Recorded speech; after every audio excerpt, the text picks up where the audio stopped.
Ici, chacun apporte ce qu'il sait faire de mieux, et ça ne fait que renforcer la cohésion du groupe.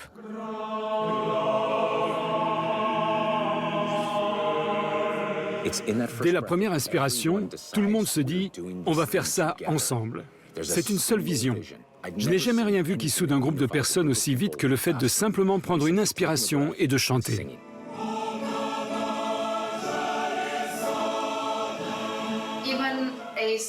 Un concours de chant qui met en scène des enfants est aussi un acte politique.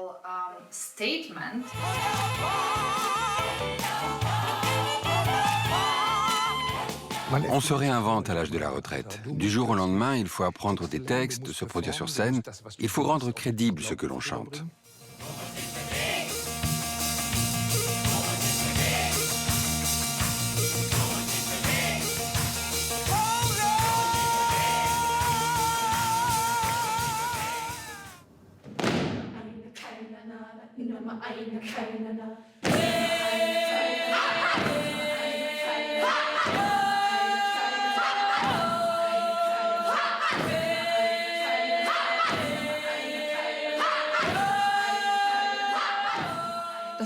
C'est vraiment une occasion de tout laisser sortir. Chacun peut chanter ce qu'il travaille.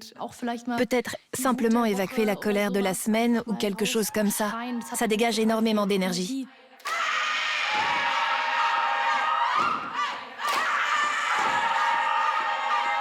C'est la pièce Fire qui les a rendus virales. Je n'aurais jamais imaginé une folie pareille. J'ai compris pour la première fois ce que ça voulait dire devenir viral. Plus de 18 millions de vues. Du coup, on s'est retrouvés dans une sorte de courant female rage. Ce n'était pas vraiment notre truc.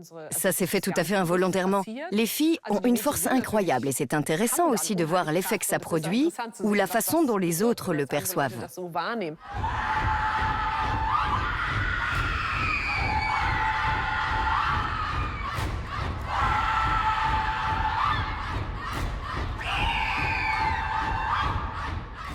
Mais en réalité, cette pièce n'a rien à voir avec le pouvoir des femmes. Elle exprime la peur, la force primitive et la puissance du feu.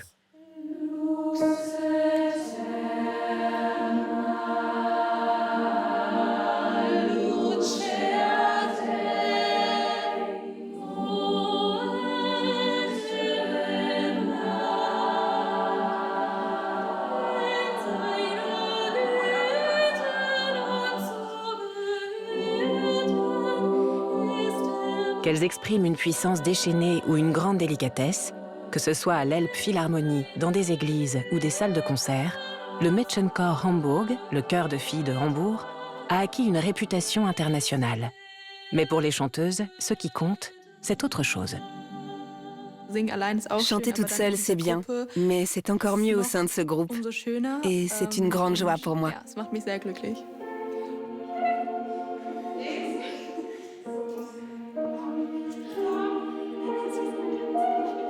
Une bonne soixantaine de chanteuses répètent ici, à l'école de musique pour la jeunesse de Hambourg. Fondée il y a plus de 20 ans par Geza Verhan, le Mädchenchor est aujourd'hui l'une des adresses les plus réputées de la ville. Notre répertoire est très large. Il va de la musique classique à la musique contemporaine, en passant par des chansons pop, des chants populaires et parfois même des chants religieux. Mais quand nous les interprétons, c'est de tout notre cœur. Et ce qui nous rend un peu spécial, c'est que nous sommes ensemble depuis très, très longtemps. Nous nous connaissons très bien. Souvent, les gens sont là depuis l'école primaire. Kette, par exemple. Elle a pour ainsi dire grandi au sein de la chorale. Cette jeune fille de 18 ans passe actuellement son baccalauréat. À cela s'ajoutent des répétitions 2 fois par semaine et des concerts qui occupent de très nombreux week-ends. Ce passe-temps lui prend beaucoup de temps et est très exigeant. Sans cette discipline, la chorale ne fonctionnerait pas. Je pense que ça serait plutôt une chorale amateur pour le plaisir, s'il n'y avait pas tous ces voyages, le concours allemand de chant choral, etc. En tout cas, ça a un prix.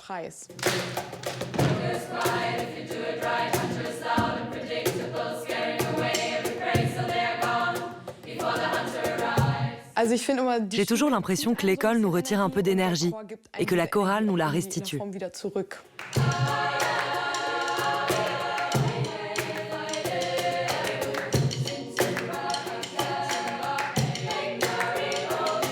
Mais qu'est-ce qui fait qu'une chorale est vraiment bonne? Il faut être à l'écoute des autres. En tout cas, il ne s'agit pas de savoir qui est la meilleure ou la plus rapide. Ce n'est pas ça. On n'améliore pas le chœur en chantant plus fort que les autres, même si on chante juste. Et on apprend ça, à s'accorder les unes aux autres, mais ça n'implique pas de se renier soi-même, au contraire.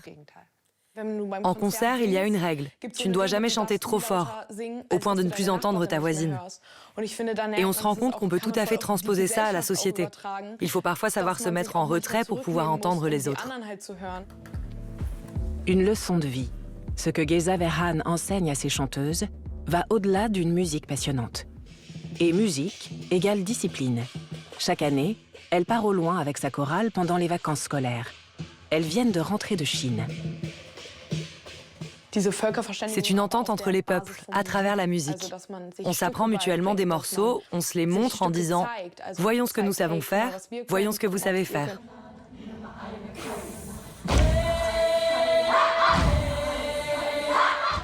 Et là, on se rend compte que oui, la musique est sans aucun doute un moyen de se comprendre, car la barrière de la langue était vraiment énorme en Chine.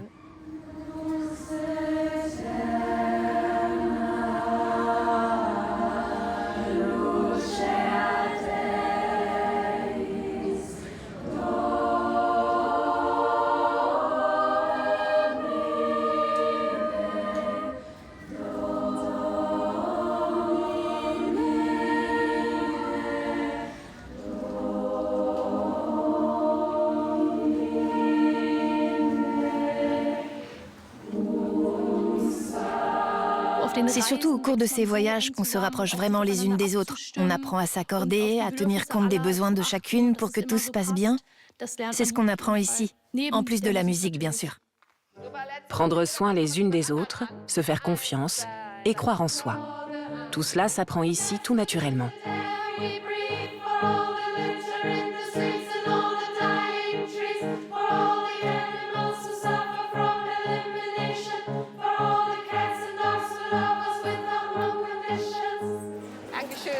Elles se rendent compte qu'elles ont affaire à un groupe qui mise sur la performance, mais ça ne les met pas sous pression. Je pense plutôt qu'il s'agit d'une performance qu'elles ont en elles et qu'elles parviennent à réaliser de plus en plus facilement et naturellement à mesure qu'elles prennent confiance. Au Sankt Pauli Theater de Hambourg, une chorale très particulière se prépare pour son concert. Tous les choristes ont au moins 70 ans. Certains ont même déjà dépassé les 90. Bisschen viel, aber so, besser geht's nicht. Komm schon.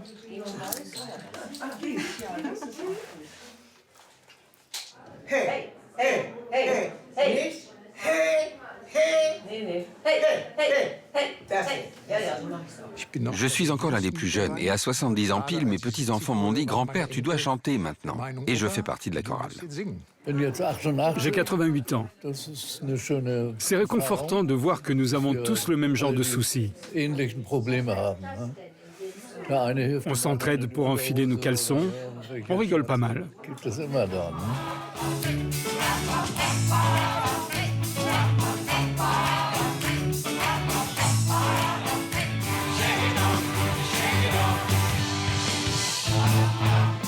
Les concerts, c'est à guichet fermé. Pas étonnant, ces vétérans ne chantent pas des chansons folkloriques, mais les tubes du moment. Et ils mettent vraiment le feu.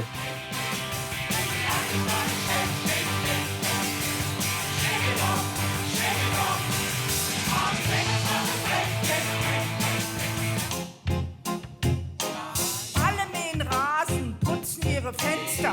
Jeder ist jetzt Zahnarzt, keiner ist mehr Gangster.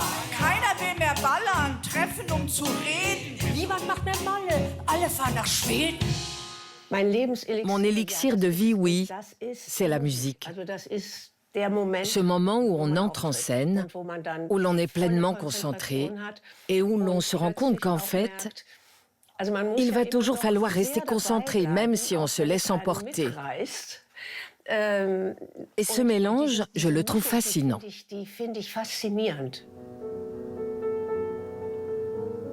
Dorothea Kyrieleis fait partie de l'équipe depuis plus de 12 ans, c'est-à-dire pratiquement depuis le début. Cette ancienne enseignante a plus de 80 ans et vit seule.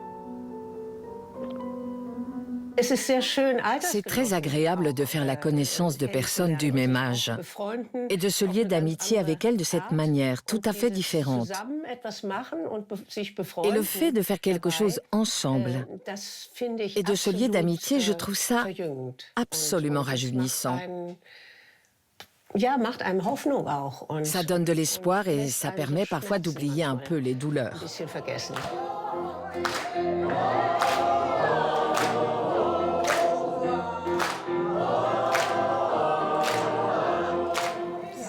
Un peu plus ironique, d'une sensualité totale,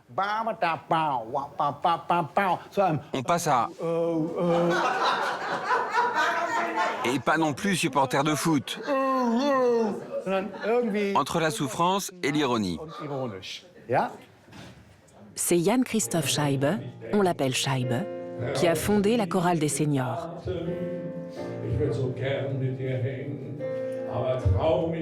Il n'est pas seulement le chef de chœur, il est l'âme du groupe. Il motive, anime et choisit le répertoire. Un répertoire qui a de quoi en mettre plein la vue. Je cherche un peu un sentiment de jeunesse. En fait, je cherche aussi des chansons qui célèbrent la vie. Parce qu'on associe souvent aux personnes âgées une sorte de morosité qui n'existe pas du tout. Au début, ces chansons sont généralement très mal accueillies. Mon Dieu, c'est trop bruyant, ce n'est que du rap et tout ça. Et puis, à un moment donné, on commence à aimer ces chansons et à s'y identifier. Par exemple, Tau mich auf, Dégèle-moi de Zartmann, en tête des charts en Allemagne l'année dernière.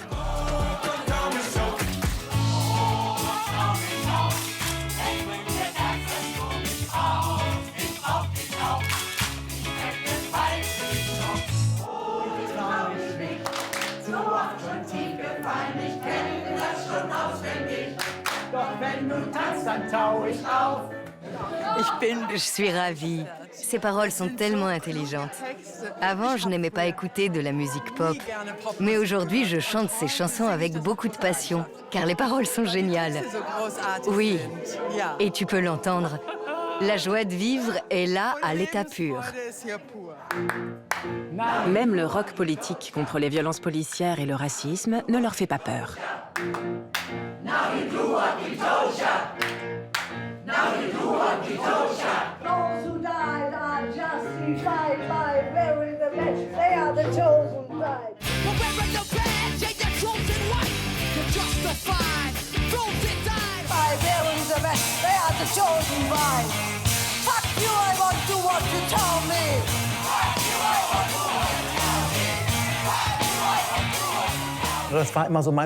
Ça a toujours été mon objectif, car je trouve que nous vivons dans une société où l'on se parle peu.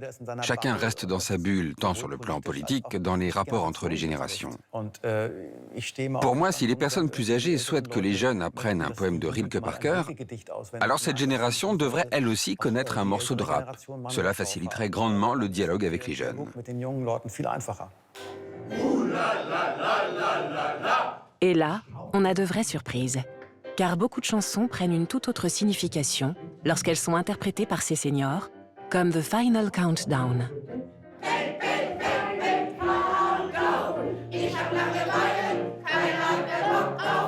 It's a final countdown.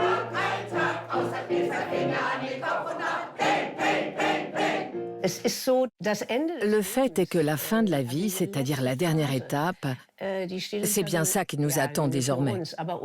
Pas seulement nous, mais avant tout, spécialement nous. Et j'ai toujours tendance à éviter le sujet, parce que je suis encore en pleine forme et que j'ai aussi un peu la trouille de m'y confronter. Mais cela ne me donne que plus de courage. Et ce courage, c'est comme un élan de jeunesse. C'est un immense cadeau pour nous tous, car à notre âge, faire quelque chose comme ça, être visible, tout à coup nous sommes visibles et nous avons un message à faire passer. Avec beaucoup de joie de vivre, d'énergie et d'enthousiasme. Et c'est très inspirant.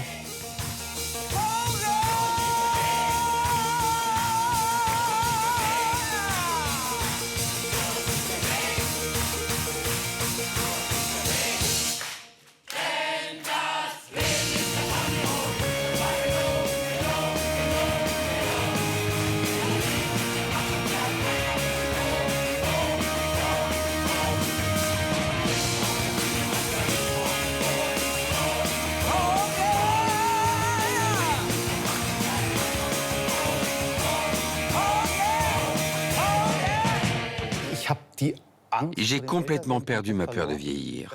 On voit bien ça pendant les concerts. Les gens se disent, c'est le présent qui compte. On ne sait pas ce qu'il en sera dans 2 ans, mais on veut vivre ça ici et maintenant. On veut faire la fête. Célébrer la vie ici et maintenant.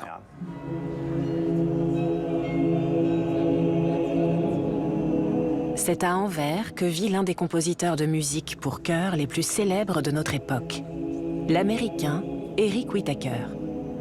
Nous le rencontrons dans cette somptueuse cathédrale, car la musique chorale et la transcendance, d'une certaine manière, ça va ensemble. Je trouve que le chant choral, si on parvient à faire respirer un groupe de personnes en même temps et à les faire bouger ensemble, est pour l'auditeur une expérience transcendante. On s'adresse directement à la partie la plus profonde de la personne. On fait vraiment partie de quelque chose de plus grand que soi.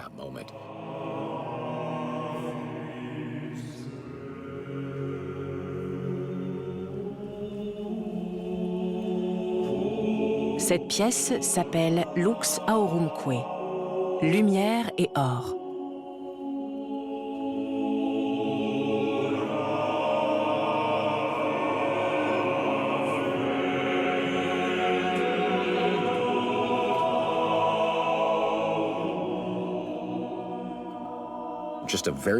Un simple accord chanté par une chorale a des sonorités angéliques d'un autre monde.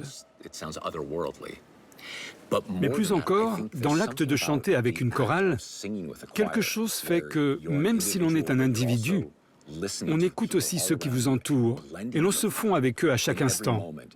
Et je pense que la chance de vivre cela transforme quelqu'un. Si cela ne tenait qu'à moi, je ferais en sorte que tous les dirigeants du monde aillent chanter dans une chorale pendant 30 minutes. Et le monde serait différent.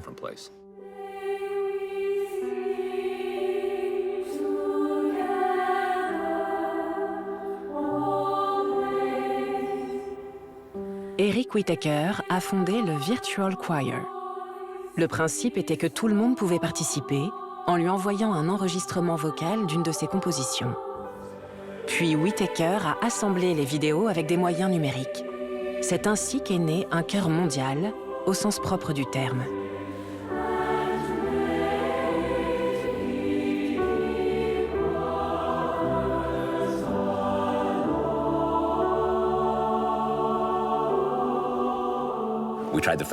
Nous avons fait une première expérience avec 185 chanteurs de 12 pays. Et le projet est devenu viral. Des pays du monde entier étaient représentés, y compris des pays que l'on n'imaginerait pas spontanément comme des alliés. Le Pakistan, l'Inde, Israël, le Liban, la Syrie. Aujourd'hui, près de 20 000 voix issues de 149 pays résonnent dans sa chorale de l'entente entre les peuples. Depuis, Whitacre est une star dans le monde des chorales, comme chef d'orchestre et comme compositeur. Ses œuvres sont jouées dans les plus grandes salles de concert. Mais comment naissent-elles vraiment? Le poème est tout. Donc d'abord, je passe beaucoup de temps à chercher le poème parfait. Il faut que j'en tombe amoureux. Un poème qui parle vraiment au cœur.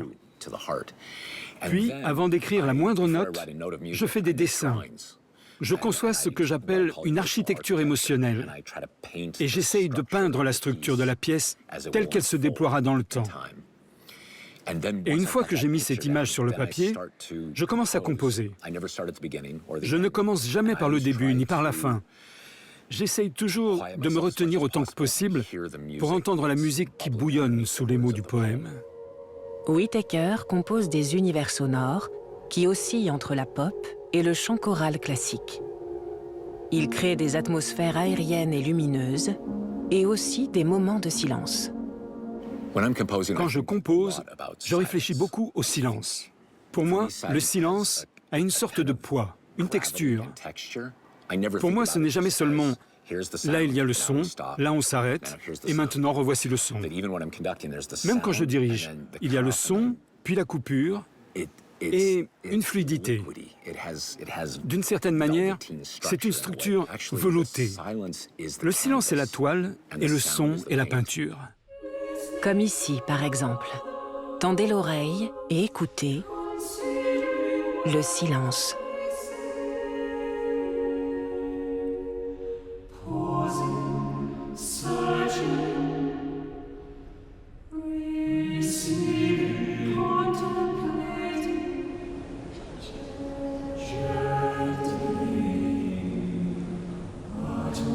Rick Whittaker explore sans cesse de nouveaux formats et de nouvelles expériences sonores.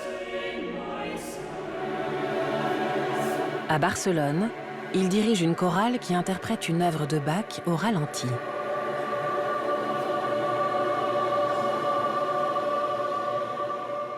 Vous prenez le choral de Bach, comme Süßer Tod, Viens douce mort, et vous le chantez jusqu'au bout avec les notes comme Bach les a prévues. Ensuite, vous recommencez, et cette fois, tout le monde fait un mouvement de la main, le même mouvement. Sauf que tous vont commencer en même temps, puis chanter leur partie dans des tempos différents. Un peu comme si on prenait une peinture à l'huile encore humide et qu'on y passait la main en temps réel.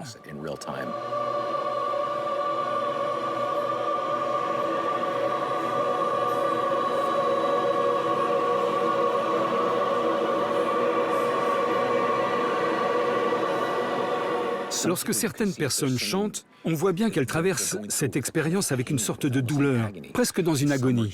Et d'autres sont simplement émerveillées, pleines d'admiration. Et c'est pareil pour la façon dont on peut traverser la vie. C'est un portrait parfait de l'expérience humaine.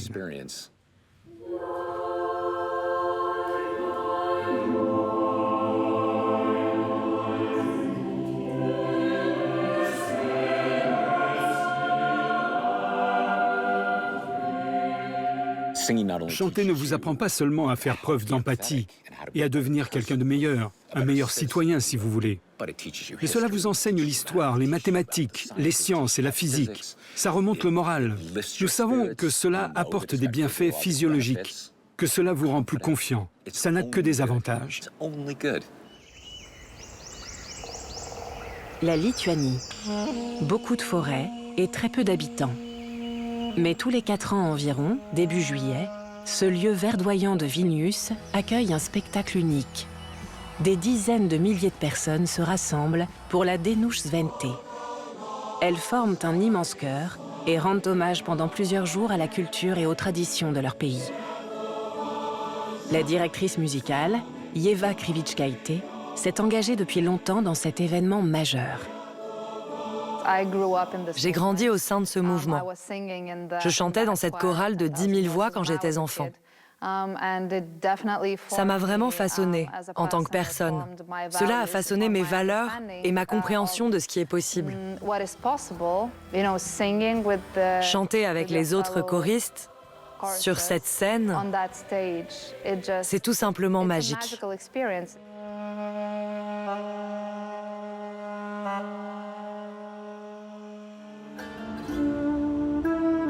En Lituanie, comme dans tous les pays baltes, le chant a une importance particulière et toujours une dimension politique. Depuis la capitale Vilnius, avec son équipe, Éva Krivickaitė coordonne le festival de chant et elle rassemble des chorales de tout le pays.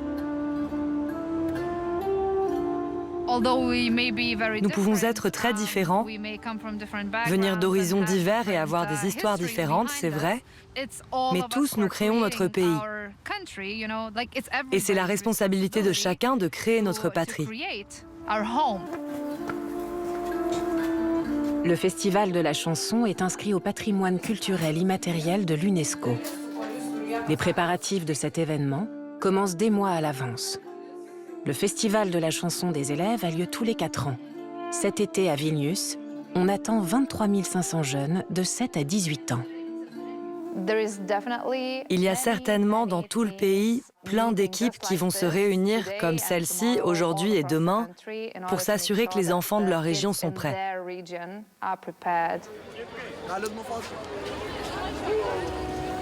Le festival, qui a été fondé à Kaunas en 1924, vient de fêter son centenaire. À l'époque, il s'agissait de reconnecter les gens à leurs racines culturelles, dont font partie les danses traditionnelles en costume cousues à la main. Nous visitons les archives du Centre culturel national lituanien. Ce n'est pas simplement un vêtement. C'est un trésor qui se transmet de génération en génération. On porte le costume sur scène pour jouer de la musique traditionnelle lituanienne ou dans des occasions spéciales. On trouve dans ces archives des tenues de différentes époques et de différentes régions de Lituanie. Elles se distinguent par leurs motifs et leurs symboles. Les groupes de danse ou les orchestres choisissent généralement des costumes inspirés des modèles trouvés dans leur région. Il n'a pas toujours été facile de maintenir les traditions.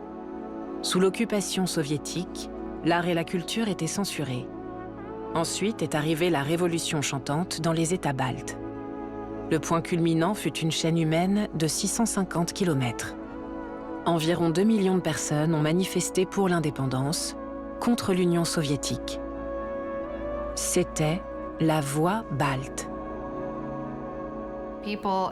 Les habitants de Lituanie, de Lettonie et d'Estonie ont protesté contre l'occupation soviétique et se sont battus pacifiquement pour leur liberté en chantant ensemble. Des chants régionaux populaires. Et dans les festivals de chant, on répétait ces chants. Avec l'invasion de l'Ukraine, la menace russe se fait plus pressante. En voyant que les Ukrainiens commençaient à aller puiser leurs forces dans certains éléments de leurs costumes et de leur musique traditionnelle, nous nous sommes rappelés que nous avions nous aussi un riche patrimoine dans ce domaine.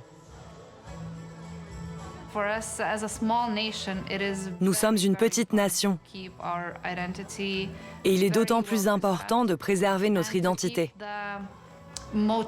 et de garder vivante la motivation de nous défendre s'il le faut. Ici aussi, on répète pour le festival de l'été.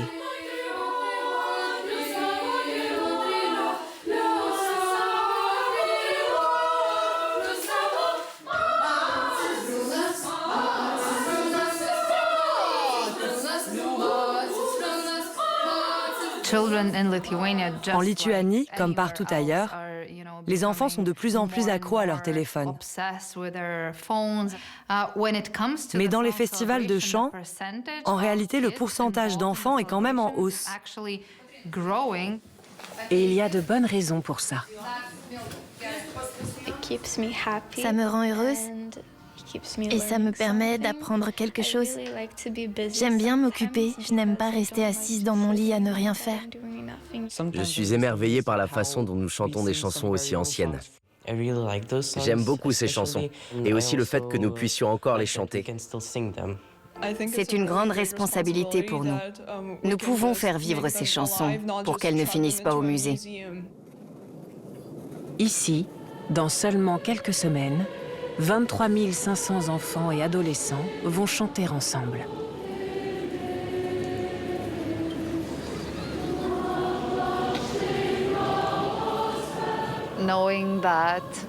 Une fois que c'est plein, ça semble tellement plus grand.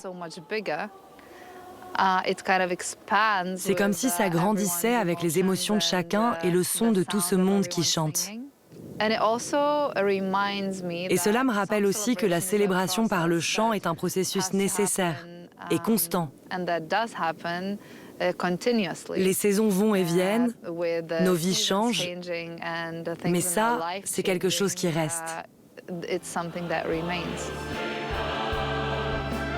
Chanter en chœur pour sa culture et pour la liberté.